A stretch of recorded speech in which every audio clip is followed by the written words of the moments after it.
The pensions industry, I think, is at a crisis point. It's at a crossroads in terms of where it's going to go for the future. I don't think pensions is delivering for people today, and it certainly won't deliver for people tomorrow. And there are a number of reasons for that. The first reason is that when the welfare state was set up as England emerged from the Second World War, which is in pretty poor state, when William Beveridge is the guy that wrote the paper around creating the welfare state, when he came up with the concept, the idea was to get people out of poverty in the UK. And there was a number of things that he did to enable people to do that, one of which was to create the concept of savings, to save for retirement. And many people called that a pension.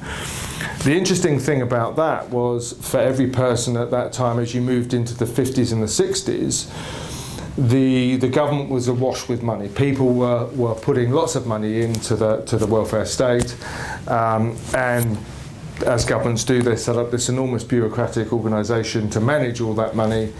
And at the time, there was 45 people paying into the system for every one person drawing a pension. And today, it's a very, very different picture. You have around about 3 people paying into the system for everyone drawing out. So my argument around pensions is more to do with the welfare state, because the state pension is meant to be the safety net to ensure people who retire have something to fall back on, some way of making ends meet.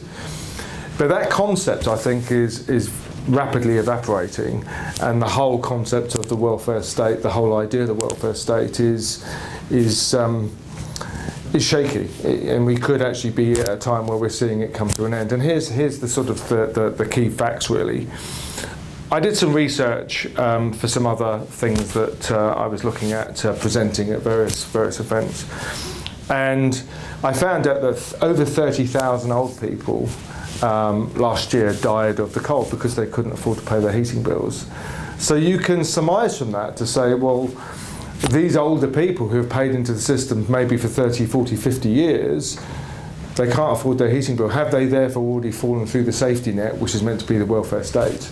And I would argue, I think they have. So therefore, the welfare state and the future retirement, I think, is something that is very close to collapse.